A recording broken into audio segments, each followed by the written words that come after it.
Welcome, everybody, to the Wholesaling Inc. podcast. I'm your host, Brent Daniels, and I've got an unbelievable interview today. Now, from time to time, you know that we interview some amazing stories from around the country, from people doing their first deals or people doing millions of dollars of deals every single year. And it's inspiring, and it gives you a lot of golden nuggets, and it gives you a lot of instruction, because that's what's so powerful about this podcast. It is all about instruction.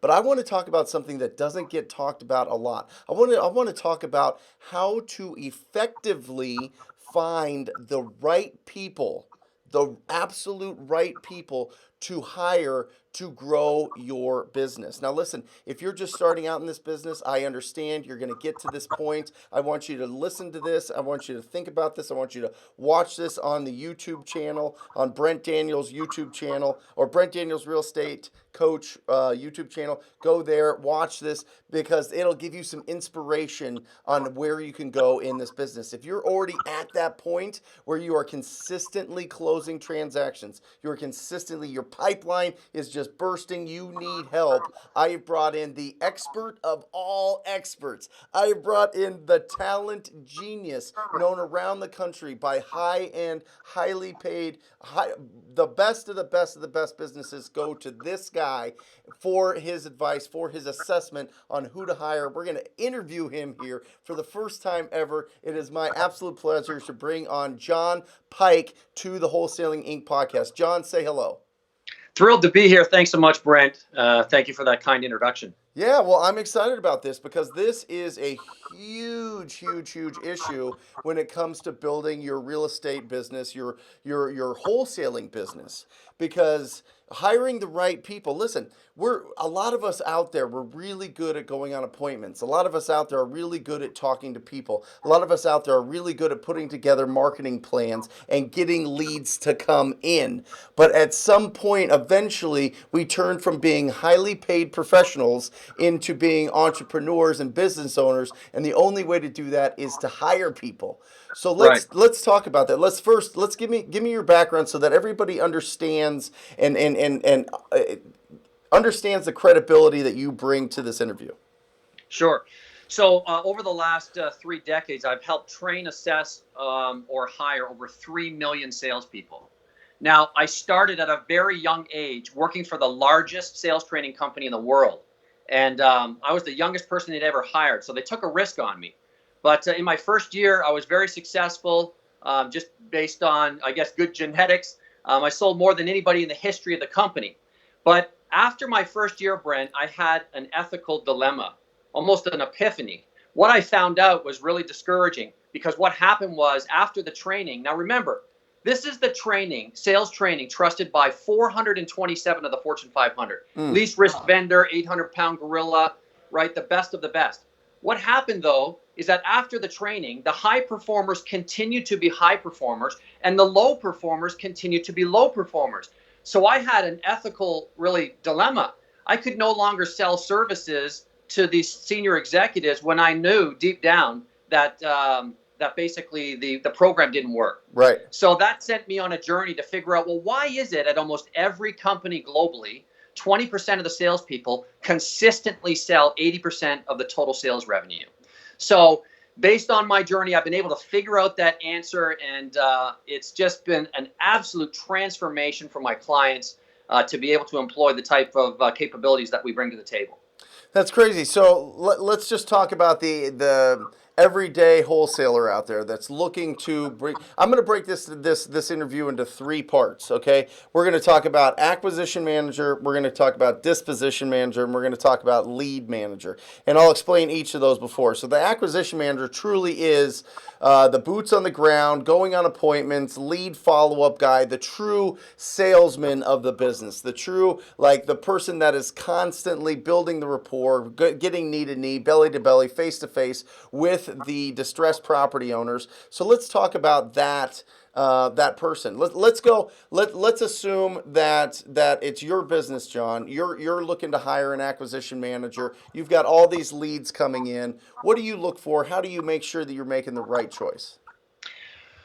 Well, if we go by science and statistics, okay, that's really why this works so well. We typically are able to quadruple the hiring accuracy from 20% to 80 or 90. But why can we do that? Well, first of all, most people do not know the answer to this most important question. What is the single most important link or criteria or determinant of consistent high performance in sales? No one that I have basically asked knows the answer to that question. I'll tell you what it is. It's show me the money. It's a high economic drive. They could have the best personality style, they could have all the right skills, but because they lack the drive and the motivation, it's game over. So how many people have we seen? They look the part, they say the right thing, you scratch your head, you're pulling your hair out, think, oh, this person sounded great in an interview. Where's the person that was in the interview? Why are they not showing up every day? It's because they don't have the drive. That's first and foremost. Second, as it relates to motivation, is achievement drive. Okay. If your person that you're interviewing does not like to be visible, does not like recognition, wants to kind of fly under the radar, it's an immediate showstopper, right? Now, ultimately, you really can't find that information out unless you use this kind of assessment. You could ask some questions around, hey, how much money do you want to make, right? And if someone is reluctant to share, or they're kind of uncomfortable or uneasy about saying six figures or beyond, that is a big red flag. You want people that are highly economically motivated, because those are typically people that are balls to the wall. Yep. Yeah. The other criteria, which is really, really important, is what we call empathy or people talents. And what that is different than skills. It's the ability to naturally and quickly and easily develop rapport and trust on an emotional level. Am I talking too fast? Am I too close? Do I need to slow down? Reading the body language of the actual potential, seller and buyer, if you're on the disposition side, okay? You have got to be a master of being able to match and mirror the style of the individual. Now, what we know from research, most great salespeople, top 5%, they do it innately. Right. It's intuitive. They're born It's not with something it. it's not something you can teach or train. Isn't that incredible? So how do you recognize that talent? How do you find those people? Because it happens all the time, John. I listen. I talk to the TTP students, the Wholesaling Inc. Tribe members. I mean, it goes over and over and over. This person was unbelievable. They have the greatest personality. They were money motivated, but they just couldn't close a deal. Right. Well, see, that's the frustration, is that if you're going to try to do this on your own without these types of assessments, you're basically just rolling the dice or throwing darts. The success rate typically of all my clients, they never say it's more than 20%. Right. And that's why typically 20% almost always sell 80% of the total revenue. It's because the 20% have characters and characteristics and qualities that the other 80% will never have. It's not a training issue. You could train a person all day, every day, and try to coach them up, but they're never going to really improve their performance, maybe this much. Because if they don't have what I call the right sales DNA, which is the right blend of personality, talent, and motivation, it's over. I love this. Yeah. Yeah. John, I love this because there is so much. I mean, there are so many sales training courses. There's so many sales books. There's so many. And listen, it'll move the needle. I absolutely, listen, if somebody's really, really, really like focused and determined and disciplined, it'll move the needle. But I think it only moves it so far. In my experience, I'm telling you, the people that come in and just naturally just win, it's crazy. They almost don't need training. I almost don't train them at all. It's nuts. You're absolutely right. So let me explain something so that every one of your viewers can actually know why this is the case. So let me explain something. One of the assessments that we use actually measures the hardwiring of the brain. And believe it or not, the neural pathways of the brain dictate how well or not very well we do certain things. So when you think of things like handling rejection, self-confidence, problem solving, intuitive insight, the ability to connect with people quickly and easily, all those are innate. Okay. So if you have a deficit, you're never really going to be able to, with training, to overcome that and to become a superstar. Let me give you one quick example. I trained a sales force of 150 people. The top 20 people in the company had an average sales increase of 60%. The bottom 130 barely hit 10%. So the people that have what I call the right blend or personality style, talents, and motivators are going to, when you train them, they're just going to rise. They're going to go like right through the roof. But the other people, because they have a deficit. Now, I want to draw the analogy. Most people probably have kids, and equate this to education. Okay, my Achilles heel or my least favorite subject was math. My brain does not get math. The neural pathways of my brain, I see it sort of like with bunny rabbit ear reception. Okay, there's nothing I'm going to do that's going to make me a genius or an expert in math. Right. Okay. Yep. So that's the key, is that you've got to find out what someone is innately good at, which has to do with the talents and the hardwiring of the brain, and that is the absolute game changer. I love Let it. me just give you one other research statistic. Yeah. A lot of people today are using the DISC profile, Myers-Briggs, or a lot of behavioral or personality instruments. 100 years of research has yielded or proven when you use a personality instrument only from a hiring point of view, it's only marginally better than just looking at a person's resume, not even meeting them. Really? So you have almost as much chance to get a great hire by looking at their resume, not even meeting them, than if you're looking at a personality instrument, because personality instruments are one-dimensional and woefully inadequate. So, okay, so you talk about an analysis that you do, right? What are you talking about? Like, what exactly are you talking about? I know, and by the way, I was introduced to John in the Multipliers Mastermind. It's a fantastic mastermind that we both attend, and he works with a lot of the guys in this mastermind that are high end in different industries and different businesses, but specifically in wholesaling, in real estate.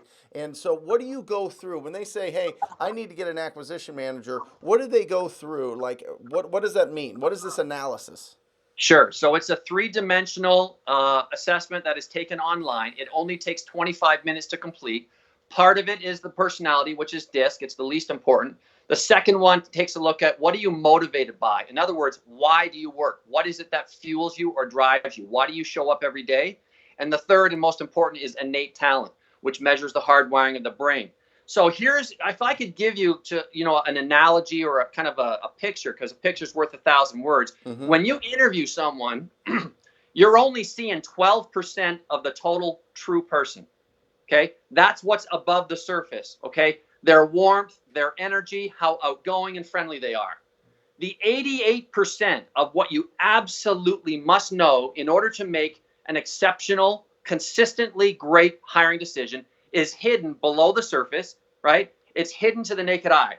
So if you take a look at this for a second, Brent, if you can see that. Yep. The iceberg analogy, okay? Mm-hmm. Things like persistence, drive, initiative, handling rejection, all that is hidden to the naked eye. It's below the surface.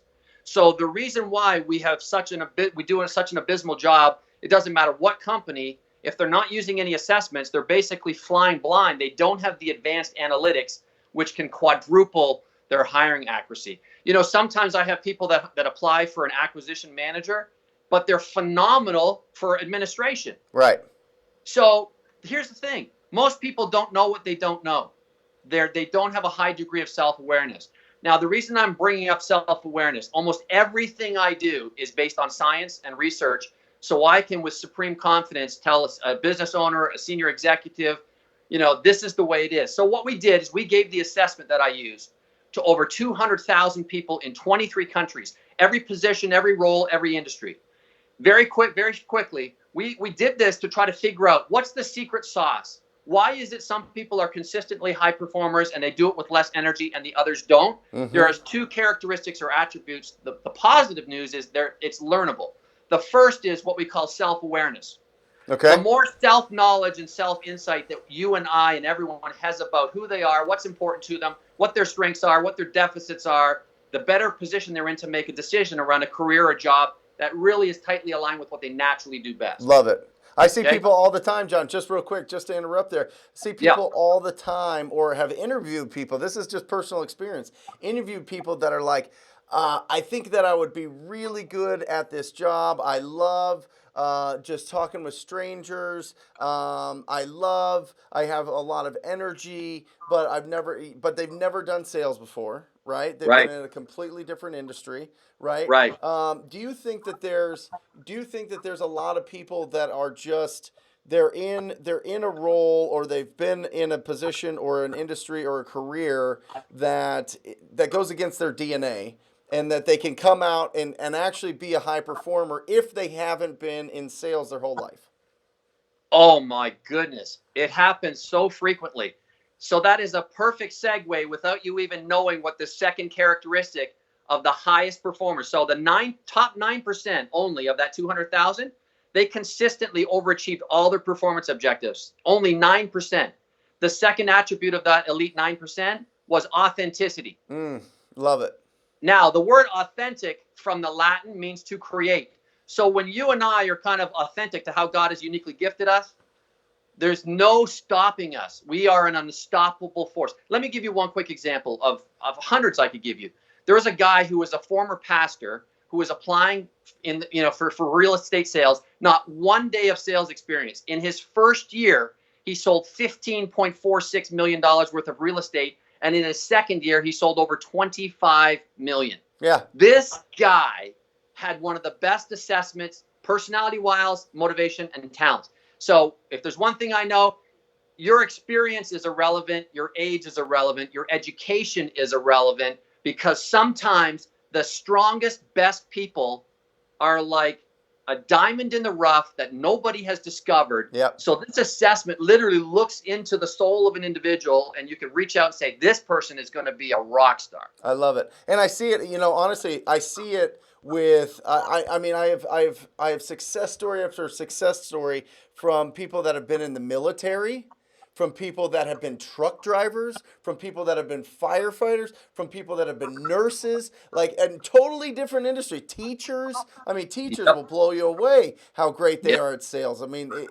Just unbelievable. People coming from other industries just naturally. And I think if you're listening to this podcast or watching it, you have these natural things. You wouldn't be watching this if you didn't have some sort of pilot light inside of you that said, I can go out and do this. I feel like this is part of my DNA. I just need the instructions so that I can go out and be successful. And I think it's fantastic. But once you get to the point where you're doing a fantastic job doing the deals yourself, you need to be able to grow your business if you want. Listen, like you were saying, John, I think self-awareness is huge here. I think if you want to be the absolute best, at going on the appointments and doing these and being a highly paid professional, great. Go do it. Stay there. Stay in your lane. Keep it all. Don't worry about managing or hiring or being a leader or anything. But if you want to be a business owner, you need to get into that space where you are hiring, managing, and leading this group. And you need to find the right people that you feel confident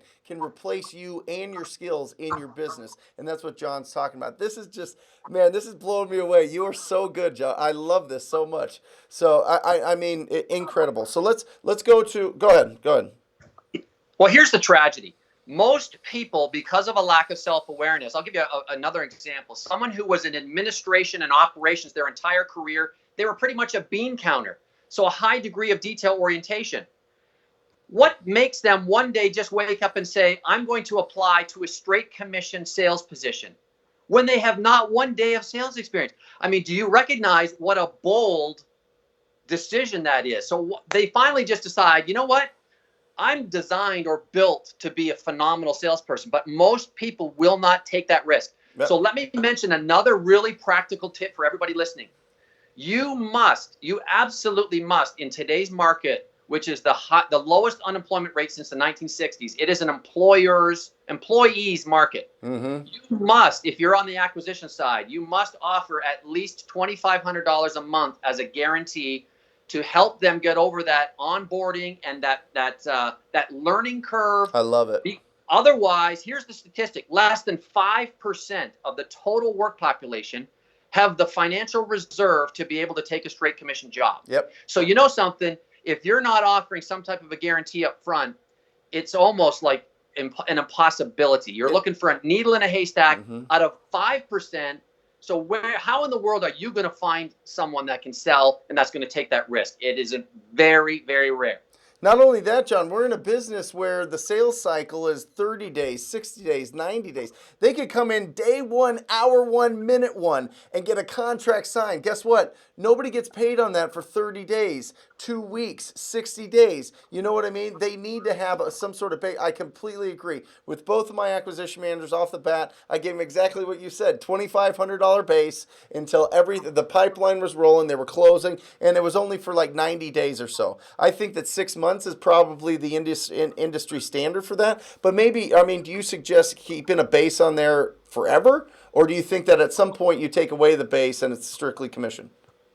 You know, this is part of the interview process. If you don't have the luxury and the advantage of the assessment, which will tell us categorically about their motivation for money, you need to ask them in the interview, hey, look, after 3 months, 4 months, 5 months, would you prefer for that base salary to go away and to be on straight commission so that you have more potential? Or do you want to have a hybrid? That's going to give you a pretty good level set in terms of what their thinking is. Because look, I mean, I've set sales performance records at every company. I would rather all day, every day be on straight commission because I know I'm going to make twice or 3 times the amount of money. Yep. But that has to do with conviction, track record, and skills and all that kind of stuff. But that is a good qualification question. If someone who wants to have that surrogate parent, wants to be on the on the base for a long time, that's a red flag. Yeah, love it, love it. So disposition managers on a totally different side. This is somebody that I was in that role for a little bit, John, and was terrible at it, right? I was absolutely terrible because I love everybody. I want everybody to get the deals. Sure, I'll knock off a couple grand here and there. Like, it was just bad. I would sell to the same people, and then I brought in my acquisition manager. I think was in the wrong position. He was more ice water in his veins, cold-blooded, like he created that healthy tension. Like, when you're selling to people in the industry or to cash buyers or to, people that are, pretty savvy, how do you look for somebody like that? How do you find somebody like that, and what are you looking for? Because I wish I would have had this advice. Well, the vast majority of the time, success for one type of sales position is about 90+% identical that it is for other sales positions. Yeah. But it is that 10% difference that makes all the difference in the world. So let's talk about this for a second. High empathy and the ability to connect and relate, develop trust and rapport is crucial pretty much no matter what, unless it's a transactional sale. You move on, you never see the person again. Right. And then urgency is another very, very important one. Mm-hmm. You cannot get someone to really elevate their urgency on a sustained level. It's easier to bring your urgency down than it is to bring it up. So you need to be, the ideal candidate typically for both of those positions needs to be moderate to high on the urgency. However, from an extroversion point of view and from a talent point of view, you have to be consultative and relationship oriented. Love it. So most of the people on the disposition side, they develop strong relationships of trust. Sometimes they don't even see a property because they trust the disposition person enough. Oh yeah, 90%. That they're going to go ahead and pull the trigger. 90% of not. Yeah, yep. You don't develop that kind of rapport, relationship, and trust if you're not innately consultative and build that trust and rapport. I love that. Honestly, 90% of the properties we sell sight unseen. We do. I mean, because first of all, we're very good at making sure that we outline everything that we think is going on there. We take really good pictures. We don't tell them what it's worth. We don't tell them anything. We put it out there. We let them know that it's a price in this area, and people just naturally know based on the pictures. They call up Billy Bell, my disposition manager, and he naturally he'll tell them everything, and they know that he's not trying. They know that he wants to do a dozen deals with them, as opposed to this one and screw them over. So you're 100% right there. I love that. You only have one chance of getting a reputation right. I know you work incredibly diligently to have the utmost integrity and reputation. So let's talk about the cost of unwanted, frustrating turnover. Not only does it take your focus off of what you need to be doing from a strategic level and sucks you back into the business and countless amount of hours interviewing and training and all that kind of stuff, it also damages your reputation, because typically if they're not doing a good job, right, then it's because they haven't been able to close. They don't develop relationships very well. You could get a black eye, all right, and damage your reputation in the industry. Statistics tell us, research tells us, the average cost associated with replacing a single salesperson is over $100,000. Mm-hmm. I read an article from somebody just recently who's been like 50 years in the business, in the recruiting and headhunting business. He's a guru. He says it's at least double the person's income for the year, because you could have hired somebody much stronger than that individual, and that's the opportunity cost. Yep. Yeah. What could you have done with the right person? So, the smaller the business, the more important getting the right human capital, the right people is, because there's no place to hide. So oftentimes, if you're an entrepreneur just starting, you need somebody that's multidisciplined, multifaceted. They're not just good at one thing. They have to be good at several things. Yep. And that's all the more reason why you need something like the power of an assessment, so you're not just flying blind or throwing darts. Well, I'll tell you, I mean, turnover at every company, you're absolutely right. The smaller the company, the bigger the impact, for sure. The interesting thing with my business, and it happens often with people that I don't believe in having somebody, and I want to get your opinion on this. I don't have, I'm not of the opinion that I'm going to have my acquisition managers or disposition manager, specifically my acquisition managers, sign a non-compete. I feel like it's kind of like a prenup type of thing, you know what I mean? And but what happens is, 2 times, 3 times now, my acquisition managers have started their own businesses in the same industry. And I encourage it, because at heart, I'm a coach. So I get it. Right. But for everybody else that's not a coach out there, that are growing and like thriving off of their real estate business, what's your thoughts on maybe a non-compete, or growing and developing these people to the point where they're making so much, they see what the big end is, they see what the bottom line is, and they're like, hey, I want to do this myself. Okay. So this is going to ruffle some feathers, okay? Yep. A non-compete is offensive. It lets you or me know as the candidate that you're operating out of fear before we even start. Love it. Yep. But it's not the entrepreneur's fault to want to include a non-compete, because, right, of all of this challenge and problems and issues and frustrations with everything, okay? So the other dynamic to this, Brent, is that in most states that I'm aware of, a non-compete is really not enforceable anyway. Right. So I just had a client. We placed 3 people at 3 different companies, okay, just in the last week. Director of operations, or COO, acquisitions manager, and inside sales. The acquisition manager position, he put in a non-compete, but he told me verbally it's not enforceable. And it's not. By law, typically most places, you have to pay someone a premium in order for the non-compete to even basically be valid. Interesting. So now here's something interesting I picked up about a month ago. I can't remember the person's name, but it was a business coach that basically said, of everything that operates in a business, from strategy to culture to vision to people, the single most important characteristic of a successful business owner is confidence. Think about that for a minute. I love it. Confidence. Yep. Now, what happens with interviewing is people go into it with so much reluctance, hesitation, anxiety, fear, because of their past results, and so it's justified. And so what happens is we drag our feet. We have to meet them 3 and 4 times, and we call that being selective. Well, guess what? My newest book, that's going to go out to about 200 different media outlets, ABC, NBC, Market Watch, all that. The title of it is called Hire Fast, Fire Fast. Love it. Hire fast, fire fast. Yep. When you see someone that's exceptional, you need to jump on it right away, make them an offer, and get them started. Brent, here's a fantastic quote I just picked up yesterday. Yeah. It's not the big that eat the small, it's the fast that eats the slow. Awesome.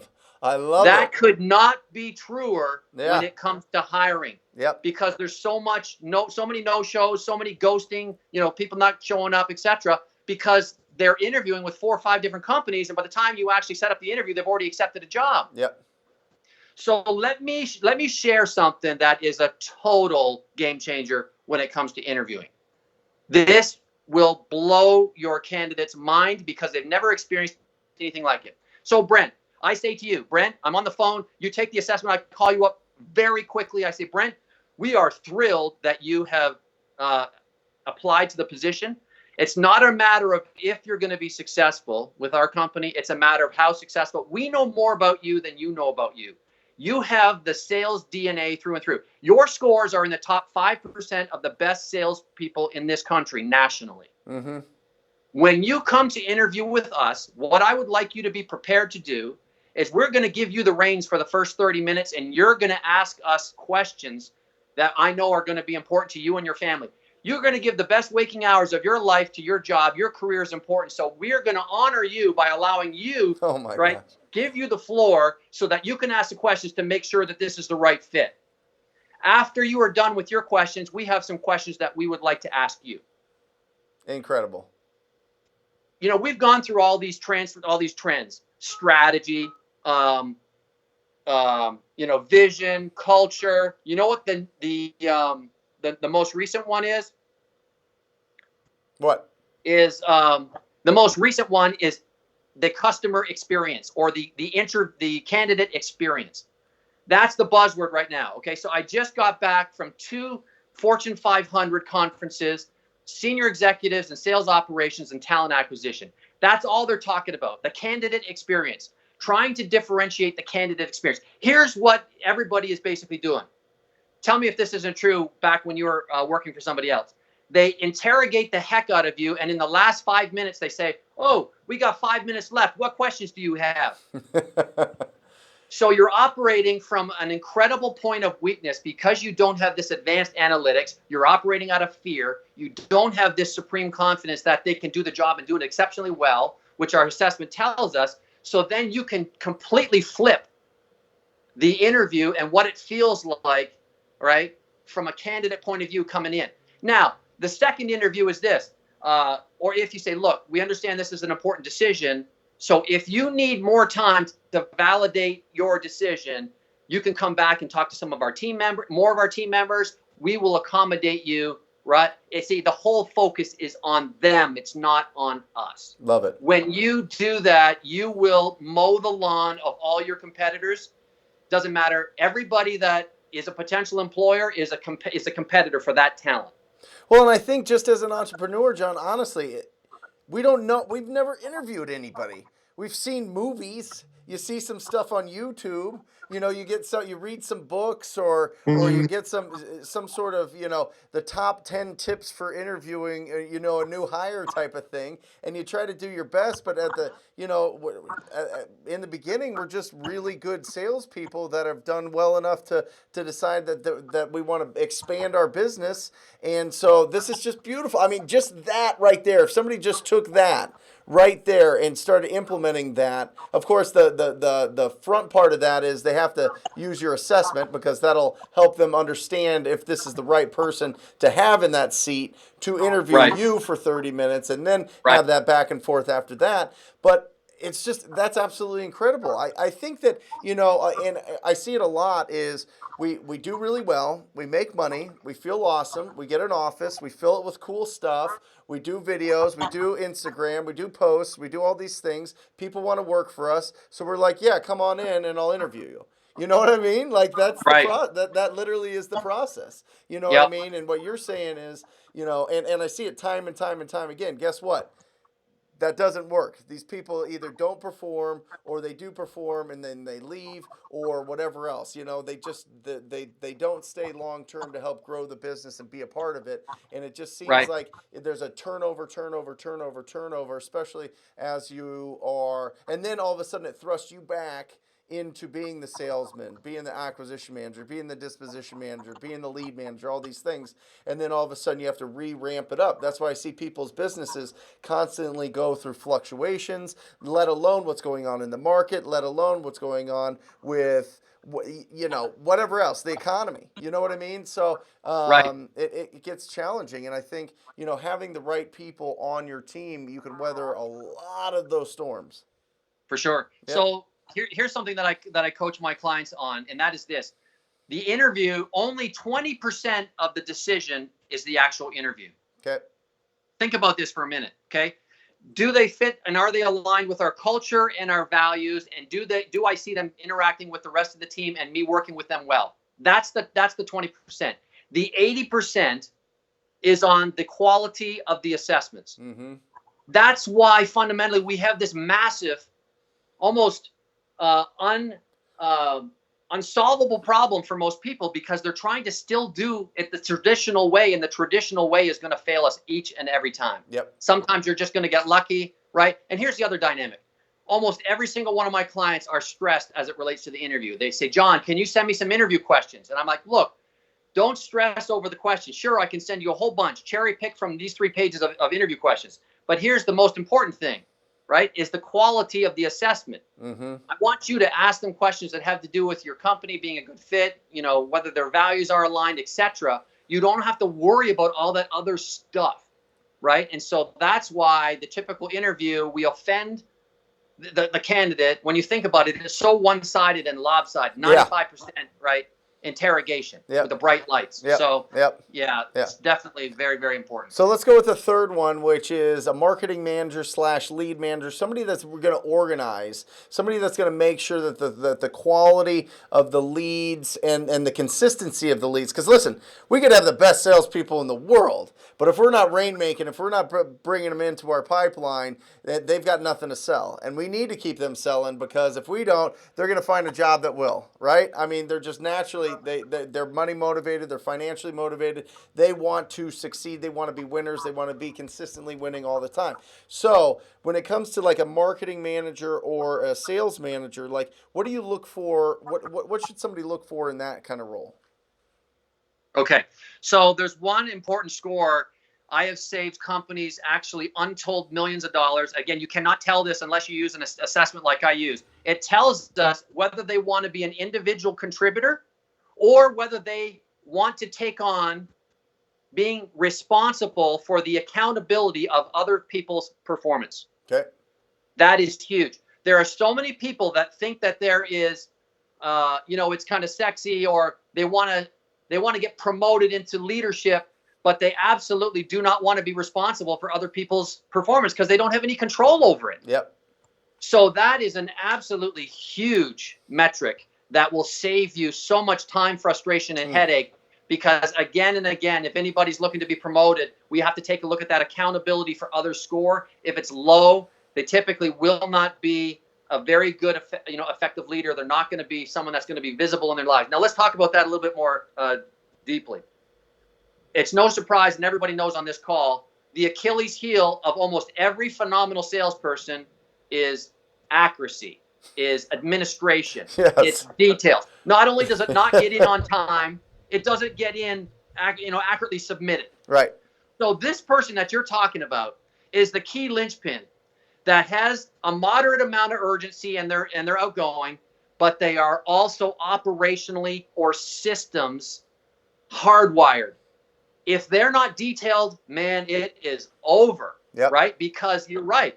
That person is really dictating in large measure the livelihood of the acquisition manager as it relates to having a systematic leads, right, to be able to go through and so forth. So that's a crucial, very different set of personality traits and also some talents as it relates to problem solving, systems, and things like that. I love it. Perfect. That was perfect. You got to get that was perfect. Absolutely. So John, we talked before we got live on here. You have a giveaway, which is really awesome. Which is really, really, really very. What you're going to give away is outstanding, and I really hope everybody listening or the majority will take advantage of it. But why don't you go ahead and tell them what you're giving away? Sure.